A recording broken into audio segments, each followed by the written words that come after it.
Assalamualaikum warahmatullahi wabarakatuh. Salam sejahtera untuk kita semua. Perkenalkan, nama saya Fania Siti Zahra Nuraini, NPM 1850321, kelas A 2018, Program Pendidikan Bahasa dan Sastra Indonesia, FKIP Unpas. Pertemuan kali ini yaitu ditujukan untuk memenuhi salah satu tugas analisis penggunaan bahasa Indonesia yang diampu oleh Bapak Dr. Denny Hermain, MSN, dan Bapak Tia Irawan, SPD MAP. Pembahasan kali ini yaitu pembahasan mengenai kronologi sejarah bahasa Indonesia. Ada dua pembahasan.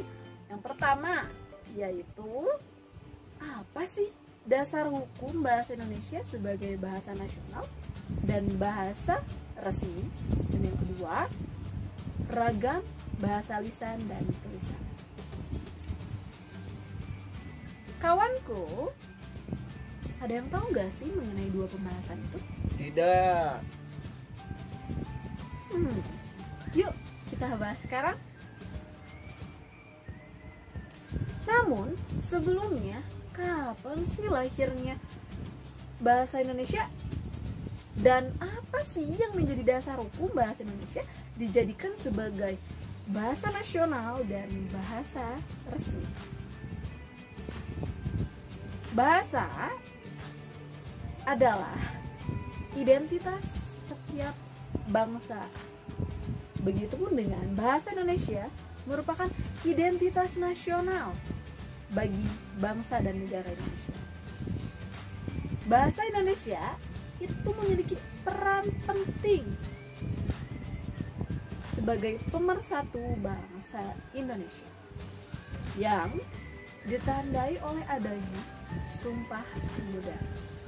Ada 3 poin dari Sumpah Pemuda. Berbangsa satu, bangsa Indonesia. Bertanah air satu, tanah air Indonesia. Menjunjung tinggi bahasa persatuan, bahasa Indonesia. Dari 3 poin tersebut dapat kita ketahui bahwa bahasa pemersatu adalah bahasa Indonesia. Lalu kapan sih lahirnya bahasa Indonesia? Ada 2 momentum penting. Yang pertama, secara politis, yaitu sejak tanggal 28 Oktober 1928. Pada saat itu terjadi Kongres Pemuda kedua. Nah, yang kedua secara yuridis, yaitu pada tanggal 18 Agustus 1945. Pada saat itu Undang-Undang Dasar 1945 diundangkan. Hal tersebut tercantum dalam pasal 36 Undang-Undang Dasar 1945. Pasal tersebut yang menjadikan dasar hukum bahasa Indonesia dijadikan sebagai bahasa nasional dan bahasa resmi. Pada pasal 36 Undang-Undang Dasar 1945 berbunyi, bahasa negara adalah bahasa Indonesia. Kalimat itu menegaskan bahwa bahasa Indonesia sebagai bahasa nasional memiliki kedudukan yang sangat. Pengembangan bahasa Indonesia yang baik dan benar sudah seyogyanya perlu diperhatikan dan penanganan sungguh-sungguh. Selain itu, dasar hukum yang menerangkan bahwa bahasa Indonesia adalah bahasa nasional dan bahasa negara terdapat dalam Undang-Undang Nomor 24 Tahun 2009. Lalu ada pasal khusus yang menerangkan tentang bahasa, yaitu pada pasal 26 sampai dengan pasal 45. Di antaranya sebagai berikut.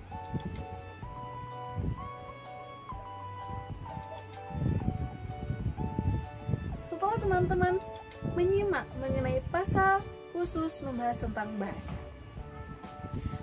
peran undang-undang nomor 24 tahun 2009 tentang bahasa terhadap penggunaan bahasa Indonesia, diantaranya sebagai dasar hukum penggunaan bahasa Indonesia. Oleh karena itu, masyarakat Indonesia sudah menanamkan fungsi bahasa Indonesia sesuai dengan Undang-Undang Nomor 24 tahun 2009 dalam kehidupan sehari-hari, baik secara formal walaupun belum seutuhnya. Bahasa Indonesia memiliki ciri perbedaan yang sangat banyak. Di antaranya dalam pembahasan kali ini, yaitu ragam bahasa, baku lisan dan tulisan. Ada yang tahu apa itu ragam bahasa lisan dan tulisan? Tidak. Ada yang tahu? Ya, apa? Baku lisan itu secara langsung dan baku tulisan itu tidak langsung. Ya, betul sekali. Namun, lebih jelasnya, yuk mari kita mengenal ragam lisan dan tulisan. Dalam bahasa Indonesia, ragam bahasa adalah variasi dari sebuah bahasa menurut pemakaiannya dan berdasarkan pembicaraan atau media. Ragam bahasa itu ada dua, ada ragam lisan dan tulisan. Ragam bahasa lisan dan tulisan itu ada yang baku, ada yang tidak. Ragam bahasa lisan yang baku seperti pidato, ceramah, dan lain sebagainya. Dan ragam lisan yang tidak baku seperti kita melakukan percakapan dengan teman. Lalu ragam bahasa tulisan yang baku yaitu menulis laporan, surat, dan lain-lain. Sedangkan ragam tulisan yang tidak baku seperti kita SMS atau chattingan. Lalu apa sih perbedaan dari ragam lisan dan tulisan? Ada 5 poin. Yang pertama, ragam lisan memerlukan lawan bicara atau yang mendengarkan. Sedangkan ragam tulisan tidak perlu adanya lawan bicara. Yang kedua, unsur gramatikal pada ragam lisan yaitu ada subjek, predikat, objek, dan tidak harus dinyatakan dengan kata-kata, tapi dinyatakan dengan gerak juga mimik. Sedangkan ragam tulisan, unsur fungsi gramatikalnya ada subjek, predikat, dan objek, dan harus dinyatakan secara eksplisit. Yang ketiga, ragam lisan terikat pada situasi, kondisi, ruang, dan waktu. Sedangkan tulisan tidak terikat dengan kondisi, ruang, dan waktu. Ragam lisan yang keempat merupakan diksinya tidak harus cermat.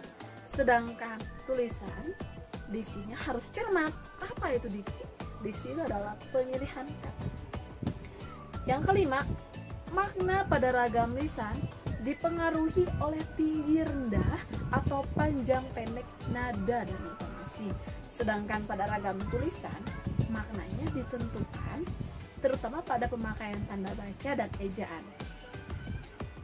Lalu apa sih yang dijadikan dasar untuk menyebut bakunya variasi lisan dan tulisan?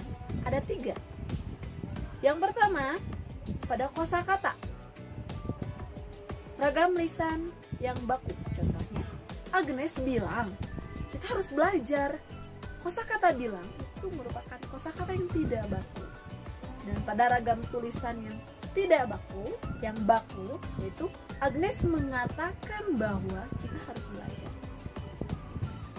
Yang kedua, pada struktur bentuk kata. Contohnya, Nia sedang baca surat kabar. Baca itu merupakan kata yang tidak baku. Sedangkan ragam tulisan yang baku yaitu Nia sedang membaca surat kabar. Yang ketiga yaitu mengenai struktur kalimat. Dengan demikian, yang dijadikan dasar disebutnya bakunya variasi lisan dan tulisan itu dilihat dari bentuk kata, kosakata, dan struktur kalimat. Begitu banyak sekali kekhasan dari bahasa Indonesia. sudah sepantasnya kita bangga dengan bahasa kita, bahasa pemersatu, yaitu bahasa Indonesia. Oleh karena itu, yuk kita pelajari bahasa Indonesia agar bisa menggunakan sesuai dengan konteks atau sesuai dengan kaidah yang tepat dalam kondisi dan situasi tertentu. Cintailah bahasa pemersatu, bahasa Indonesia. Bahasa pemersatu, bahasa Indonesia. Terima kasih. Wassalamualaikum warahmatullahi wabarakatuh.